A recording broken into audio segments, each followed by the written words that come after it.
Ауа райынын туруксуздугунан өлкөнүн түштүк аймактарындагы соңку 2 күндөгү сел ташкыны экөспүрүмдүн өмүрүн алып миллион сомдук чыгымга кептеди. Кече нөшөрлүү жаап өткөн жамгырдын кесепетинен Жалал Абадтын Сузак районундагы Кара Дарыянын деңгээли кескин көтөрүлгөн. Райондогу Достук Чаңгырташ айылдарына кокту колоттордон түшкөн сел 6 жаштагы кызды агызып кеткен. Суу турак үйлөрдүн королоруна кирип Сузак Кара Дарыя негизги жолун каптаган. Сел агызып кеткен 6 жаштагы кызды издөөгө 10 куткаруучу жана жергиликтүүлөр тартылган. Табият кырсыгын жоюуга өзгөчө кырдаалдар башкармалыгынын ыкчам тобу 50 куткаруучу, элиттиктер жана 18 оор техника тартылды.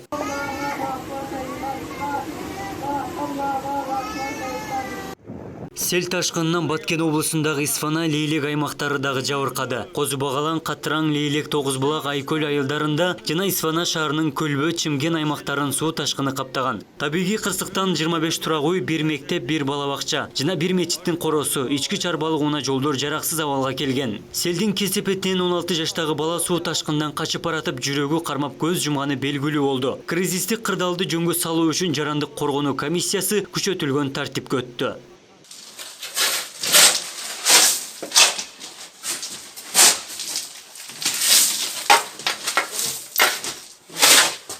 Ош облусундагы Нока, Тараван жана Каракулжа районунун тоолуу айылдарына кокту колоттон сел ташкыны кирген. Нокат аймагындагы Арал Караколот айылында 11 турак үйдүн коросун каптап, бир үй жараксыз абалга жеткен. Табият кырсыгынан бир күн ичинде 13 миллион сомдук зыян келген. Сел ташкыны толгон ички жолдор тазаланган. Облуста жаз жай мезгилиндеги сел суу ташкыны күтүлүүчү кооптуу 92 объект бар. Катуу жамгырдан улам айрым региондогу сел каналар толуп тазалоого муктаж болуп калган. Учурда кооптуу 37 аймакта тоспо дамбалар курулушу аяктаган. 2528 турак жай, 2 мектеп, 4 социалдык мекеме, 16 чакырым ички жол жана 452 гектар айыл чарба жери коргоого алынган. Булардан келген сел суулары жалпы 11 турак үйгө кирди. Анын ичинен 5 турак үйдүн коро сарайларына, 5 турак үйдүн подвал чертөлөрүнө кирип, 1 турак үй тилекке каршы жараксыз абалга келип калды.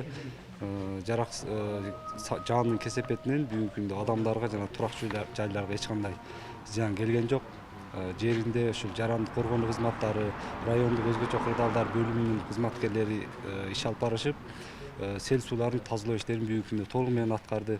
Андан сырткары Каракулжа районунун Каракөз айыл өкмөтүнүн Жаңы Тала айылында дагы 9 турак үйдүн коро сарайларына кирип, ал жерде дагы эч кандай адамдарга, турак үйлөргө зыян келген жок.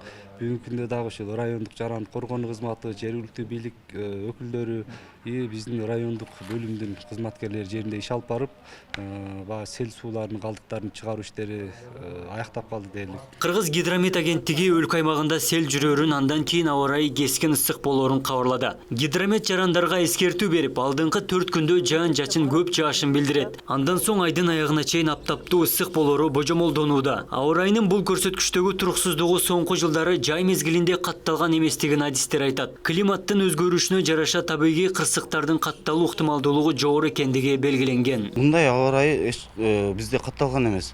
2021 жылы могул жай мезгили жаз мезгилине окшоп баратат, же күз мезгилине окшоп баратат. Бизге мындай түшүнүксүз болуп атат да. Бизде катталган эмес мындай болупчу.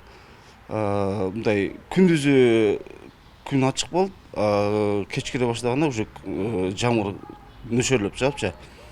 Август айына бере турган маалымат боюнча болжолдуу түрдө август айында абанын температурасы нормада болот, жамгырдын жаашы ол нормадан ашпайт. 26-27 градус жылуу болот күнүзү. Соңку күндөрү тоолуу аймактарда орун алган табият кырсыгынан ондогон жаран көз жумду. Аба ырайынын туруксуздугунан кооптуу делген калк отурукташкан аймактарга эскертүүлөр берилүүдө. Табият кырсыгынын кесепетин жоюу үчүн жарандык коргонуу комиссиясы күчөтүлгөн тартипте иштөөгө өткөн. Абдумалик Базарбаев, Эркин Бакиров, Ош ТВ.